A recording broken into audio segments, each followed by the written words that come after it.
بسم الله الرحمن الرحيم السلام عليكم ورحمة الله وبركاته كلنتي وعنا وناكسن دمان أصحابتك وحيران سولا ترافل فلوج waxaan kala soo hadlayaa xaafadda Eastleigh ama Eastleigh oo ku taala magaalada Nairobi waa meel aad u weyn ganacsi fara badan oo ka socdo Soomaali badanna ay ku nooshahay inta badan Eastleigh ay yiraahdaan laakiin magaca wuxuu laga keenay waddanka Ingiriiska oo ah Eastleigh waxaad ku arkaysaa hoteelo ganacsi maqaayado wax walba oo Soomaaliya leedahay dawladda Kenya waxa la sheegay billions in ay ka soo gasho xaafadda Eastleigh waxa kale oo caan ku tahay traafikada ganacsiga guryahan oo dhan cusub waxaad arkaysaa in ay Soomaalidu leeyihiin baraka bazaar ayaad arkaysaa wax walba lagu iibiyo waxaad ku arkaysaa dad badan oo Soomaali oo kala duwan masaajidda ku yaala hoteelo casri ah kuwa hore kuwa qadiim ayaa ku yaala Eastleigh Mall meesha la yiraahdo ayaan ag taaganahay streets aad u fara badan ama wadooyin la yiraahdo 6th 7th 11th 13th 14th marka waxaan laga yaabaa mararka qaarkood in adoo iska socda aad ku aragtid qof aad taqaanid waxa isheeda ku dhacday legend of the legends ayaa waxaan ku arkay isagoo dhex maraya magaaladan weynaatay ee Soomaalidu la dhigara Soomaali iskale waa saaxiibkay adeerkay khaaliga ah abtigay Axmed Naaji Saacad legend of the legends ما شاء الله هذا أفرح سنة إن أنكو أرك إسلي هاي ماشان أنت أساسا ما جرت كور ماشان حال كده ماشان وحن كيف من لندن حلو كان لندن وقبوب هاي مركا هلكا وحن وصل دون فرح هاي ما أودي يوبي هاد مجوي كور لندن يقبوب إذا مجوي كرو مركا هلكا وحن من سومالي الدقم واي يعني وحن جعله وحين كسو كوري ما شاء الله Soomaalidu ummadda Soomaaliya dhaxdoodan ku soo koray ما شاء الله inaan meesha waxaan u imidinaan dadkayga aan arko marka meesha Soomaali ku xidho laga helaa kuulaha meesha Soomaaliya thank you aad u mahadsan tahay anigii macalinka ayaa soo socon oo maqlaysaa macalinka meeshii Soomaali arko ani waa lagu arkaa ayuu yiri marka asagaan si raacayna ama cafe aan isla socabayna marka isla runtii aad u weyn tahay waa meel nabad ah iska ilo waxyaalaha ma arag dadku ay ka sheegaan oo yiraahdaan laakiin waa meel nabad ah oo wax dhibaato aan ku jirin dadka Soomaaliduna aad sharciga u ilaaliyaan waa iska jirtaa waxyaalo ma aragtay markuu roobka da'ay biyaha iyo waxyaalahaas oo kale su'aalahan hoteelkan caanka ah ee iminka aan u socono waxa la yiraahdaa Nomad agtiisa cafe fiican ayaa laga cabaa marka macalinka ayaan fursadan u helay in ma aragtay aan waqti aan la soo qaato xaafadan Eastleigh oo ka tirsan marka Axmed Naaji soo idin sheegay xilliyada qaboobaha waa laga soo orday ayuu yiri meeshaas waa runtiis hadda Minnesota London Toronto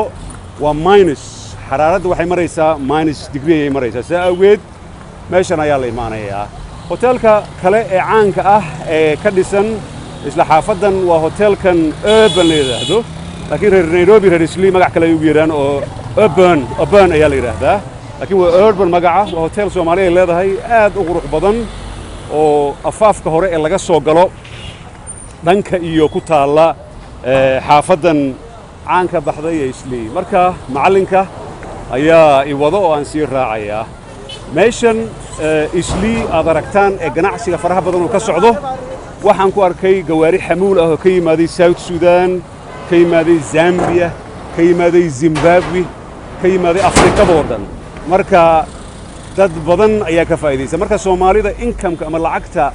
taxation-ka ama canshuuraha ay soo geliyaan waddankan wax hore loo arkay ma runtii Kenya aad ay uga faa'iiday Soomaalida meeshan ku nool ganacsigana waa 24 hours si fiican ayuu uga socdaa xaafadan Eastleigh macalinka wuxuu yiri galabtii markaan relax aan sameeynayo waan lugay ayuu yiri marka isagaan daba socda wali waa ishaya si fiican isu haya runtiina intaan soo soconay salaanta waa laga istaajin waay waa shakhsi aad respect loogu hayo macalinka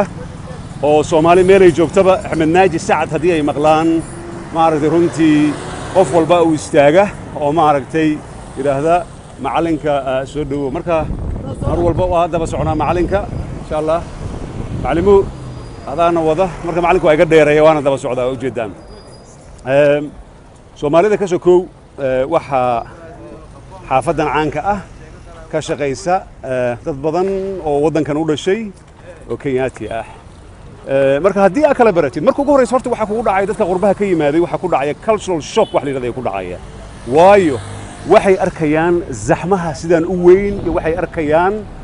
dad aad u fara badan oo waxyaabihii ay Yurub iyo North America ay ku aan ahayn ayay ku arkayaan laakiin marka dambe markii ay bartaan 3 maalmood haddii aad timaadid ama 3 jeer oo isku xigta haddii aad timaadid meeshan aad ayaad ugu bogaysaa waana reer Minnesota reer Minnesota salaamaya ma sha Allah reer Minnesota ujeedaa dad aan aqaano ayaan ku arkaa meesha marka haddii 3 jeer oo kala duwan aad timaadid meeshan waxay noqonaysaa meel aad u bogaysid ayay noqonaysaa marka hotelkan idinka hadlayay waa hotelkan caan baxay ee la yiraahdo the urban ay yiraahdaan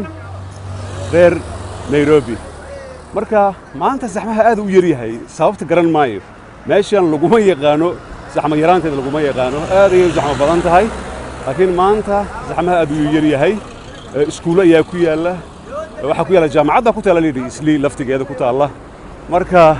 basas aad u fara badan oo gobolada waddankan taga ayaa ku nool runtii dadka qaarkood waxa laga yaabaa inaysan keenin laakiin aniga maqaayadaha casriga ah ee Soomaalidu ay leeyihiin cusub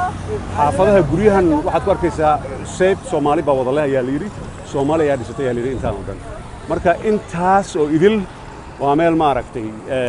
Soomaalidu ay leeyihiin ganacsiga Soomaalidu ugu badan waxyaalaha kale oo aan aad kula yaabay waxay tahay marar badan idin sheegay Soomaalidu eyga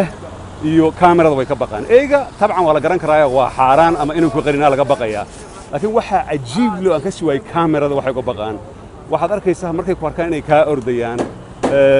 Kenyaatiga tusaale ahaan markay ku arkaan way ku farxayaan way kugu qoslayaan waxay gacantay ku taagayaan waxba kama gelin kawaanada kulli anigu kama gadan lahayn kawaan laakiin kawaano waxaan arkaa oo ma aragtay meeshan ku yaalo oo qaabkaana marka macalinkan si raacaya ilaa uu naga geeyo hotelka urban la yiraahdo oo dhankaas hotelka quruxda badan Soomaaliya iska afaaf kore laga soo galayo qoraxdu way kulushahay laakiin aad uma kulula jawiga ayaa fiican meeshan jaad xataa uu yaala u jeedaa jaad haddaan Soomaali ku aadin lahaa saacadan feer ama arbaaxadii muxidiin darbuuna ugu dhici lahayd laakiin dadkan waxaas ma sameeyaan marka macalinka ayaan si raacayaa oo wadada goynaya baabuurta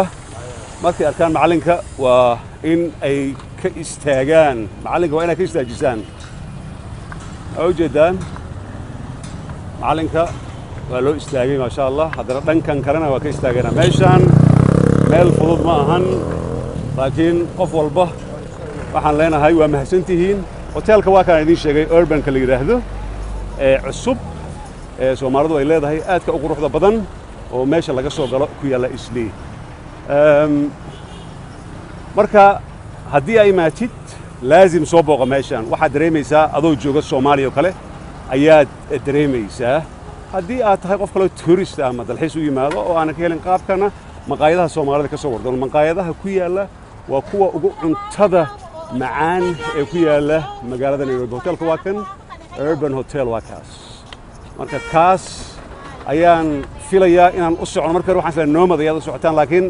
macalinka weli ima sheegin surprise ayuu iga dhigay marka aad ayaan ugu faraxsanahay in galabta barnaamijkan qiimaha leh ee Sola travel vlog aan la qaato macalinka macallimiinta dadka intooda badan 30 sano ugu dambeeyay wadanka dhibaatada ka dhacay waxay ka mid tahay dhalinyaradii under 30 ahayd maanta inaan YouTube iyo Facebook aan ka barno macalinka waayo wadan aysan tagin ma jirto waagii barisamaadkii meel walba calanka Soomaaliya ay geeyeen maantana macalinka waa la taagan yahay from Italy to China to Nigeria to America to Canada meel walba marka in aan waqti fiican aan kula qaato xaafadan caanka ah ee Soomaalidu ay degan yihiin isli oo guryaha Soomaalida ganacsiga Soomaaliya faraha badan ay ku yaalaan aad iyo aad ayaan ugu faraxsanahay marka markii kafeega aan cabnaan waxaan rabaa inaan sawir iskala qaado mar walba aan ka sawiraan iskala qaadaa macalinka oo aan leeyahay sawir xusuusa laakiin waa iga dheereeyay neef baa iga baxaysa waan gaari laahay marka mar kale waxaan ka soo salaamayaa xaafadda isli oo ku taala magaalada Nairobi aniga iyo macalin أحمد ناجي سعد إنتان هودك كل مدونه مركلة وحان إذن الله هاي وبالله توفيق والسلام عليكم ورحمة الله وبركاته.